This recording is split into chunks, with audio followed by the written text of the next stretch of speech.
Yeah. And I tell everybody, everybody's trying to steal our business. We can't give them reasons to go. We got to give them reasons to stay.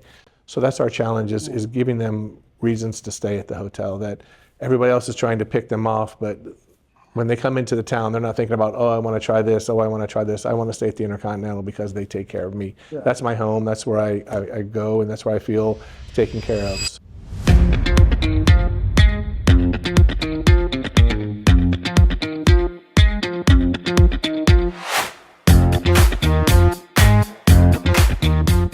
Thanks for joining. This is the Room Key. I'm really appreciative. We have Jeff Keeley here joining us, the general manager of the InterContinental here in Kansas City. Yes, sir. Thanks for coming. Thank you for having me. Excited to hear your story. I appreciate it. Thank you for allowing me to share. Yeah, absolutely. So first off, I like origin stories. Yeah. Where'd you grow up? I grew up in Northeast Ohio, so Canton, Ohio, home of the Pro Football Hall of Fame. Yeah. I was born in Dallas, Texas, actually, and I only lived there for about 6-8 months, but I'm a huge Cowboys fan still. All right. We lived in Hickory, North Carolina for maybe a year, and then kind of grew up in Canton, Ohio. Awesome. Fantastic. Well, tell me, who was Jeff as a kid? Man, I was into sports. We were always playing outside, playing all the sports. I played, baseball, basketball, soccer, football growing up. Kind of settled on soccer and played soccer all through high school and into college. So, Very nice. yeah. Where'd you go to college? I went to James Madison University in Harrisonburg, Virginia. Okay. Yeah. What were some of your early jobs? Early on, first job. My first job was the fry guy at McDonald's. I started at McDonald's and was working the fries, and I got promoted to the grill and eventually up to the cashier. So yeah. Very nice. How did that experience then lead to, obviously years later? Sure. When was your first job in the hospitality world? I never graduated from James Madison. Where I went to school there. I never graduated. I went there to play soccer. Kind of got burned out, and then needed to do something. My brother lived in New York City, so I moved in with him in New York City, and I got a job at the Stanhope Hotel on 81st and 5th Avenue. Okay. So it's not there any longer. It's currently, actually we were just in New York City last week, and we went and visited it, and it's now some condos. But yeah, that was my first time. I cut my teeth at the Stanhope in New York City. So 142 room boutique hotel on the Upper East Side of New York. Very nice. Yeah. Very nice. Love it. I was actually just in New York last week as well. Yeah. We probably crossed paths. Probably. I used to live in New York a while back, right after college, and I was just right on the other side of the park, though. Same. Where were you? I was on 65th and between Broadway and Central Park West. Well, I lived at 121st and Morningside Drive, so up in the Columbia area up there. So it's an interesting area. Yes, it is. Yeah. Right. Awesome. All right, so you had that job. Where did you go after New York then? So I was there. I was at the Plaza, I was at the Stanhope for about a year and a half, and then went to the Plaza Hotel for a year and a half. So I was at those two during my tenure in New York, and then I moved to back home to Cleveland, Ohio, and I was at the Holiday Inn at the airport for about a year.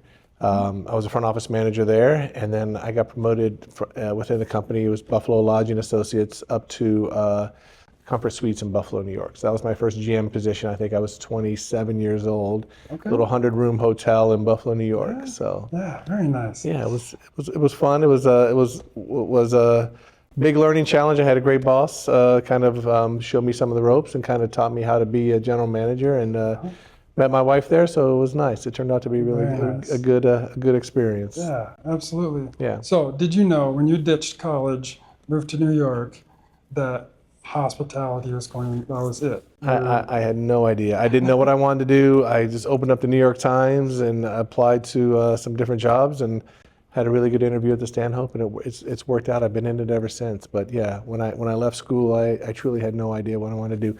I was a history major in college.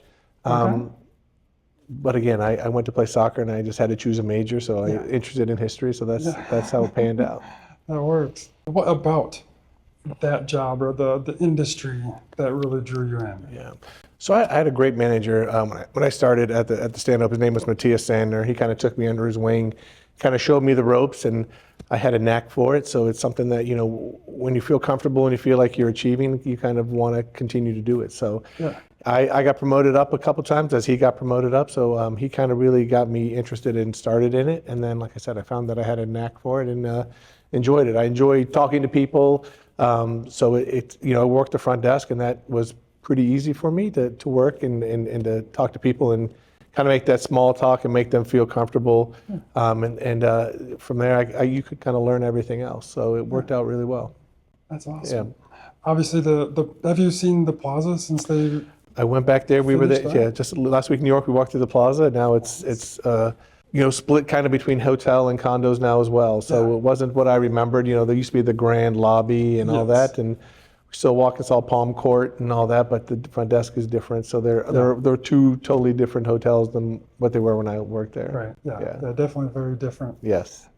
Was the Stanhope a luxury property as well? Oh, it was a very luxury property. We had a lot of celebrities stay there. It was very cool to, being a young, impressionable young kid to see all these celebrities come in. So it was a great hotel to start at, and kind of it was fun to see some of the people that stayed with us. Yeah. Yeah. So obviously your first two, very luxury. Yep. Went to the Holiday Inn, and then did you know at that point that you were a luxury guy? Obviously, we're sitting here in the InterContinental. It took me a while to get back here, but yeah, I mean, I didn't want to be. I knew I had to learn and grow, so I was willing to pay my dues and figure it out and learn, make mistakes and grow from it. And so I kind of kept moving up from the Comfort Suites to a Courtyard to a Hilton Garden Inn to an Embassy Suites, and then to a Hyatt, and then a Sheraton, and now I'm at the InterContinental here. So yes, it's kind of grew and learned as I grew, and took those steps and figured it out, and listened and learned and made it here. That's important. Yes. Listening. Yes, it is very important. What you've been all over the place. Yes. Where are some of the areas geographically that you've been? So, like I said, from New York to Buffalo, and then Buffalo, we went to Abilene, Texas, which was a culture shock, and then we went to Tulsa, Oklahoma. And we lived most of our married life in Tulsa, Oklahoma. We were there about 17 years. I think it was 3 different hotels in Tulsa. Went from Tulsa to St. Louis. Were there for about 4.5 years, down to Austin, Texas for about 2 years. We've been here almost 5 years here in Kansas City. So Very nice. yeah. Plan on sticking around in the Midwest? I do, yeah. So I like it here. I love this hotel. It's a great hotel. It's an iconic hotel here in Kansas City. It's great to talk to the guests and hear their stories. And we're about 53 years old, and some guests have been coming here for 50 of the 53 years. They came when they were kids. They brought their kids. Now they're bringing their grandkids, and to hear their stories, it's a great hotel, and it means a lot to the people here in Kansas City. Yeah, that's important. That's got to be. It's got to have a little bit of a reward personally to see a lot of those stories. 100%, it's great. And then we have some associates that have been here for 40 years or longer, so it's to hear those stories as well. So, we have a bellman named John who, he knows some of these long-term guests, and they come in, and it's like, old friends, and it's great to see that he has that connection with them, but that we have those people that are still coming after all of this time. Yeah. Very nice. Why, for you, why luxury? It's just I want to be the best of the best. We talked about I was into sports, so I'm very competitive, and I want to be at the best of the best. So, this luxury is the best, and I haven't mastered it yet. I still have some learning to do. We still have some things to do here at the hotel, so it's a challenge for me to do that. But again, being competitive, I want to be at the best, and the luxury is the best you can do. Yeah. And obviously the InterContinental, as far as the Midwest and Kansas City market, I would say it's probably the highest property that we have here. We're the longest 4-star hotel in Missouri. So we've been a 4-star hotel here for 35 years. So it's the longest in Missouri. So yeah, so it's I don't want to be the GM that loses that. So we again competitive. So we want to keep it going every year, and we've managed to do that all the 5 years I've been here. So that's my goal, is to get it to 4 stars and beyond if we can. So yeah, every year we talk about it. We set our goals at the beginning of the year, and one of those goals is to maintain that 4-star status. So we've achieved it every year so far. Yeah, awesome. What is a day in the life of Jeff Keeley? Man, it is never the same day twice, which again makes this industry fun because you're never bored. You never get into these ruts of doing the same thing. You could come in and you want your day to go this way. It takes a left turn and then a right turn and all that. But we have a stand-up meeting every day at 8:30. All the department heads come in and we talk about what occurred. We read the manager on duty reports from the previous day, and we go through all the guest comments and guest scores, and then we talk about what's going to happen for the rest of the day. And sometimes that happens, sometimes that doesn't. But we talk about groups coming in and events going on, and any VIPs coming in, and making sure that they're taken care of, and everybody's on the same page. And then the day starts, and it could be anything from we have an associate event, or we're doing an orientation, or we're doing a site inspection that I go out and talk to the people coming with the site inspection. It could be we're working on a forecast, we're working on a budget, we're doing the P&L review. So it could be anything. So it's like I said, it's never the same day twice. Yeah.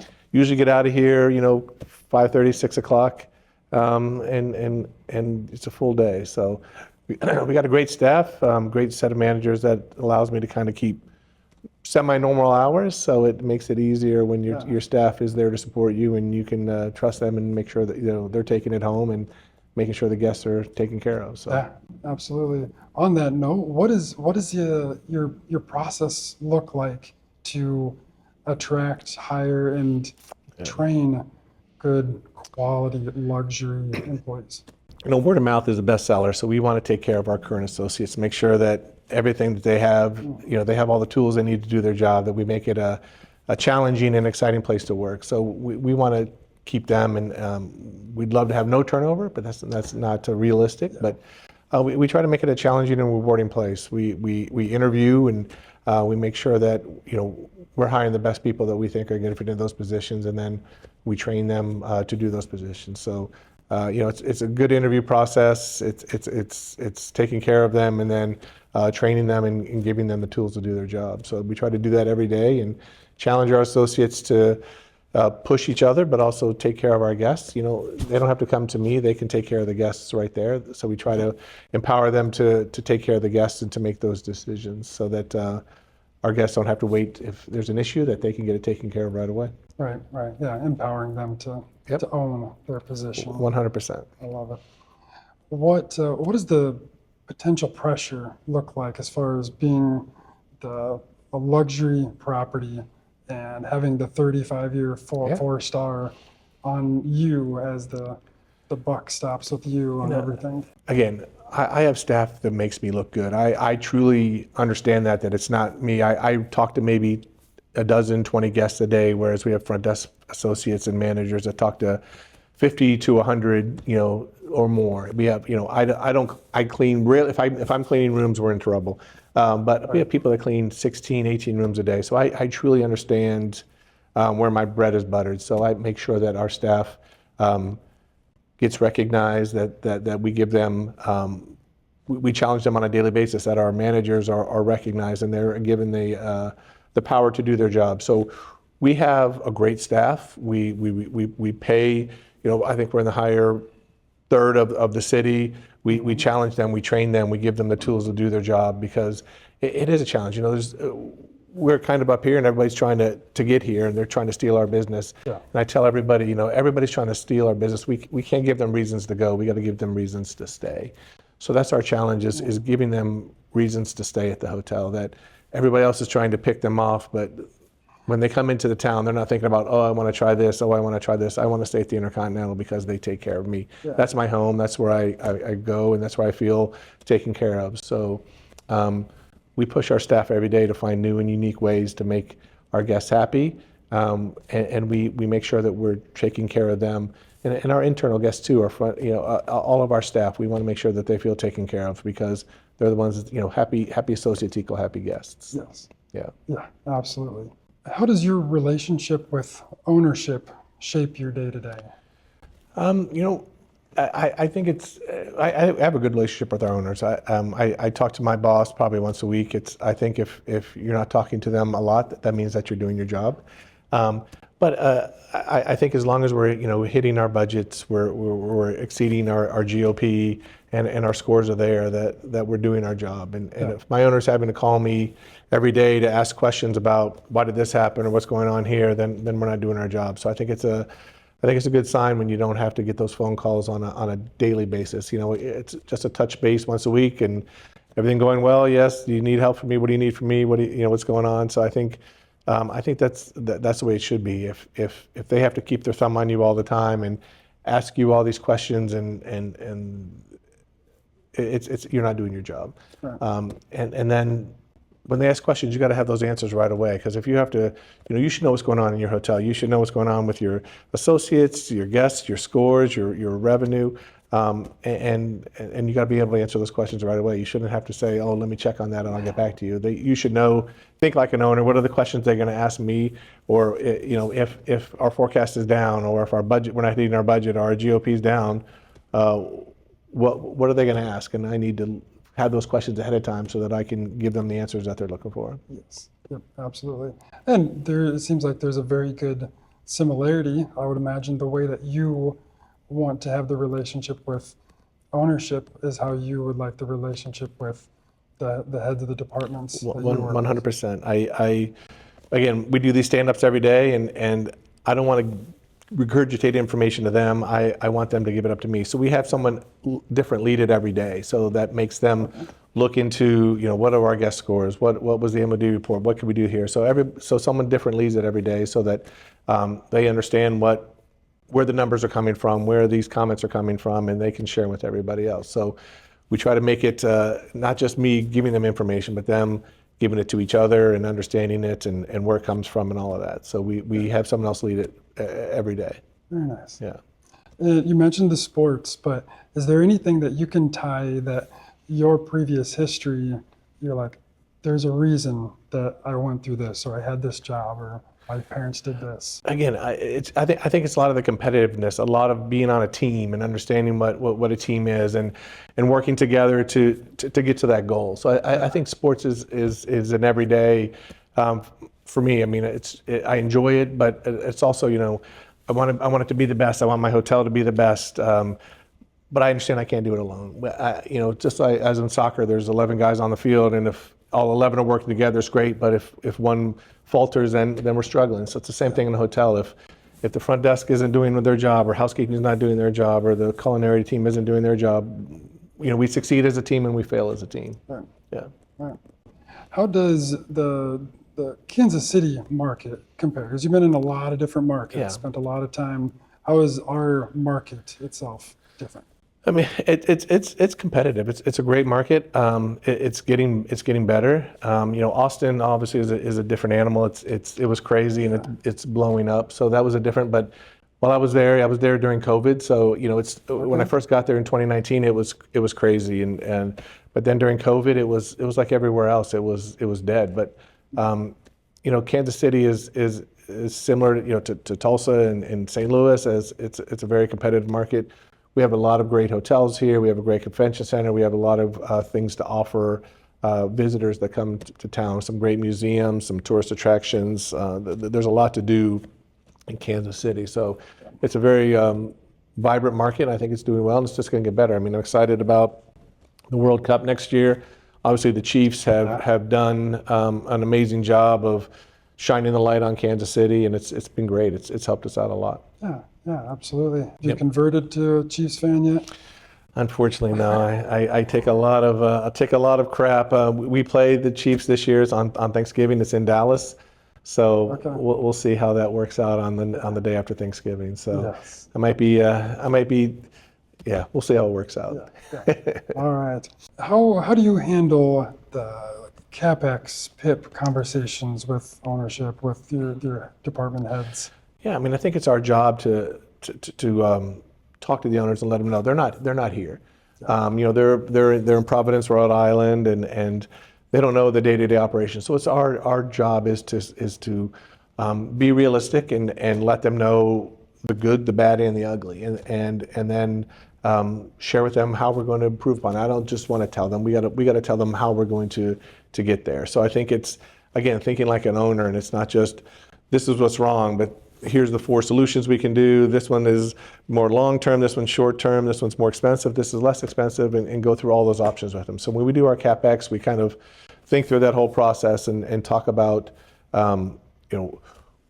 what is the best for us in the short term, but then again, what's better in the long term. So we talk through all of that, and then we let them make the final decision, but we want to give them all the options so that they can make an informed decision. And again, I think that's our job as a hotelier, is to, you're the got the boots on the ground, so you understand how it's going to affect you, how it's going to affect your guests, how it's going to affect your team, and maybe prioritize it as this is the 1A that we got to do, and this is maybe 1B, and this may be 2, 3, 4, 5. But we have to do this. These things would be nice, but these are the things that we have to do. Yeah. And I bet they're very reliant on your opinion. 100%. I mean, and again, I rely on my chief engineer to get bids, or my chef to get bids. So I mean, again, we talk through the whole process, and it's a team deal, because again, I'm not the expert in the kitchen equipment, I'm not the expert in the HVAC equipment, but they are. So I try to get their feedback as well and understand the best of my ability of what it's going to take and what we need, and then present that on to the owners. Yeah. How do you balance brand standards? Obviously, InterContinental, they have their standards of what they want, what they want to see, versus what the Kansas City market needs, what the ownership wants. It's a fine line. I mean, we do have QA inspections. Obviously we get surveys from our guests who, if the brand sees that we're not adhering to these standards, but it's something we have to do, and we understand that. Our ownership understands that there are certain things that we have to do, and we do that. And most of the brand standards are there to take care of our guests, to take care of our associates. So yeah, we try to balance that the best we can. It's not some of them are negotiable, but some of them are non-negotiable. So there's some things that we have to do, and they make sense to do, but there's other things we can talk to the brand and maybe get some waivers and all that, because it doesn't fit for us. But majority of this stuff is it's good for us, it's good for the hotel, it's good for the InterContinental brand. But then there's some things, like you said, that maybe aren't specific to our hotels that we can get waivers, and usually they're pretty lenient on granting those waivers. So it's a nice balance. Yeah, and just again, having that conversation, everybody's on the same page of what is the best. Because if it's the best for this hotel, it's probably the best for the brand itself. And again, if you give them the information, again, we're here, we understand our market, and if we give them the information, if you just say, I need a waiver because I don't want to do it, then obviously not going to grant it. But if you go into the details and let them know why and how it affects you, and maybe it's not cost effective, or maybe it's not utilized, then more apt not to grant it to us. So yeah. What are some lessons and advice as you've grown up in this industry? Listen. I mean, we talked about it before. Is just listening. A lot of people. It's frustrating sometimes when you have somebody come in and you're trying to talk to them and train them and let them know, and they seem to know everything, and they don't want to listen, and they just want to go out and do it their own way. And again, sometimes you got to let them do that and kind of fail, and then hopefully they come back and will learn. This is an industry where people come to us because they're either celebrating something, they're away from their family, and we got to make sure that we're taking care of our guests. That's the biggest thing. And also our associates, they're with us for 8 hours a day or longer sometimes, and we got to make sure we're taking care of them, because they're going to take care of our guests. So taking care of the associates and taking care of the guests, those are the two things. That's what our industry is built on. So making sure that we're doing that on a daily basis, and all of our decisions should be based upon, the financial commitment made to the owner, guest satisfaction, and associate satisfaction. Those are the three big things you got to think about on a daily basis. And every decision is just going to help one of those three. But then again, you don't understand that if you're not listening and learning and growing. So I think the biggest thing is listening and understanding and being able to take those life lessons and apply them on a daily basis. Yeah, that's very wise. And then also, you put yourself in a good situation. Not every situation is in the right situation. So, whenever you're interviewing for a job, ask questions and find out if it's a fit for you. Because it's not just because it's more money or because it's a bigger hotel or it's a nicer hotel doesn't mean it's the right hotel for you. Yeah. So, you got to make sure you're putting yourself in the right success, your right position for success, because some people move up and maybe they're not ready to move up, or it's not the right situation. And, Yeah. you got to look out for yourself as well and put yourself in the right situation for success. Yep. All right. Before we check out, we have a section that we call the wake-up call. Okay. Just some rapid-fire questions to get some interesting answers. Okay. What is the most overlooked job in a hotel? Housekeeping, by far. Those biggest respect ever for housekeepers. Sometimes the rooms, after you have a volleyball team in and 7 young ladies have slept in there and they've used every towel, everything in the room, it's unbelievable. And they have to do that 16 more times. It's by far the hardest, most underappreciated position in the industry. So it's unbelievable. Yes. Yeah, Yes. housekeeping by far. Yes. We have a large family, and so we go through towels Yes. like crazy, and Yeah. love when the housekeeping is on top of it. 100%. Obviously, housekeeping brings up towels when we need it, cleans it all. It's, Yep. yeah, it's a job. It is a job, and they're amazing people, and I'm glad we have a good crew, because it's tough to do without them. What is your favorite guest amenity that you geek over? My favorite guest amenity that I geek over, I'm going to brag. So we just had beehives installed this year.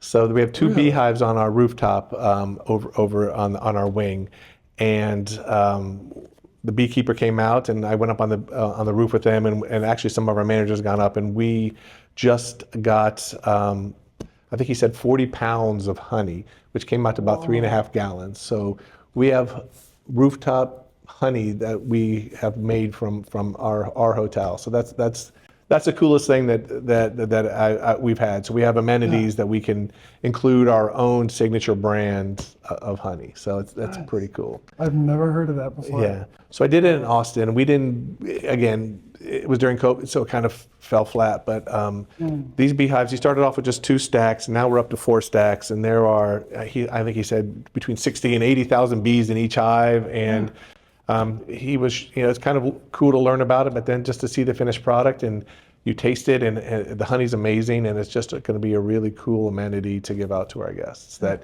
it was from our local bees right here. So yeah, that's the coolest amenity.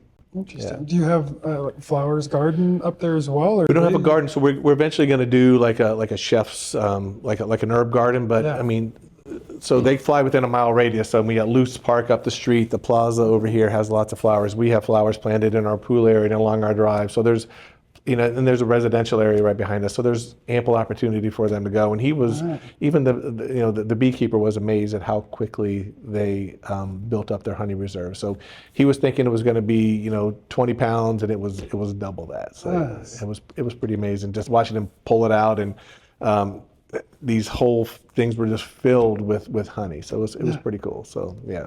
That's awesome. That's our best amenity. I never would have thought that was going to be your answer. What is one trait that every hotel employee should have? Empathy. I think we need to empathize with our guests and kind of put ourselves in a situation that, that maybe it's, if a guest has a problem, that maybe it's not a problem to you, but you need to understand that it's a problem to them. So I think empathy is huge, being able to put yourself in their shoes, understand how they're feeling, and why it's an issue to them. Again, it might not be a big issue to them, or excuse me, to you, but it's a big issue to them, and we got to treat it like it's a big issue to them. So I think empathy is the biggest thing that an associate needs to have. Yeah. Spoken from a true leader. What is the most unexpected request that you've ever received from a guest? Unexpected request that let me think. Unusual, off the wall. I don't think anything's unusual. Again, our job is to make their stay great. So I mean, people ask for things. We've had some celebrities here, and they've asked for some unique things, but nothing. We had one celebrity that asked us to take all the all the beds out of the room and just put the mattresses on the floor, and then she needed 17 pillows.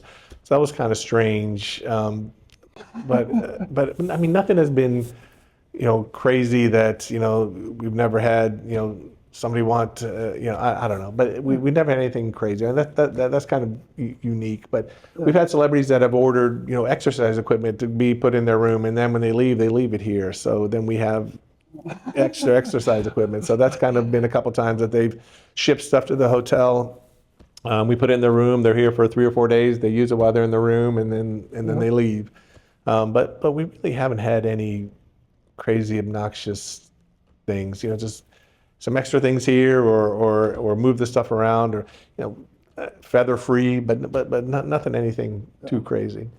Maybe that speaks to you're well placed to run a luxury hotel if there is nothing that surprises you. Yeah. Nothing that really And throws I've been you in the off industry for 30 years now, 35 years.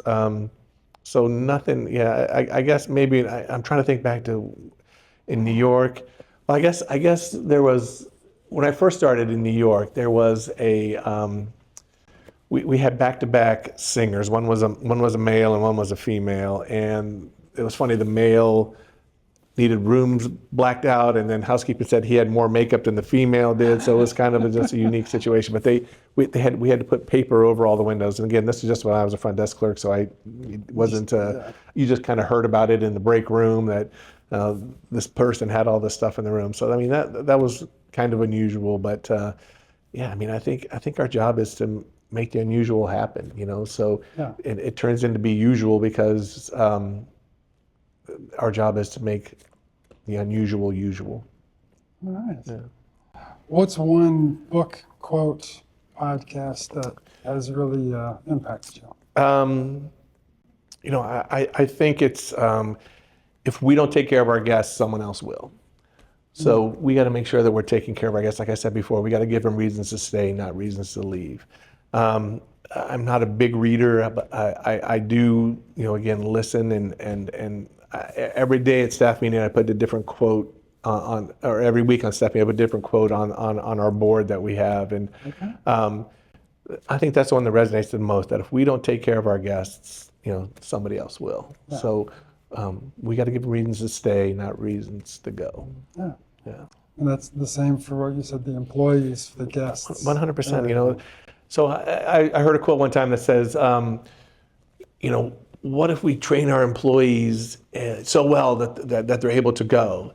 And then the other quote is, well, what if we don't train our employees and they stay?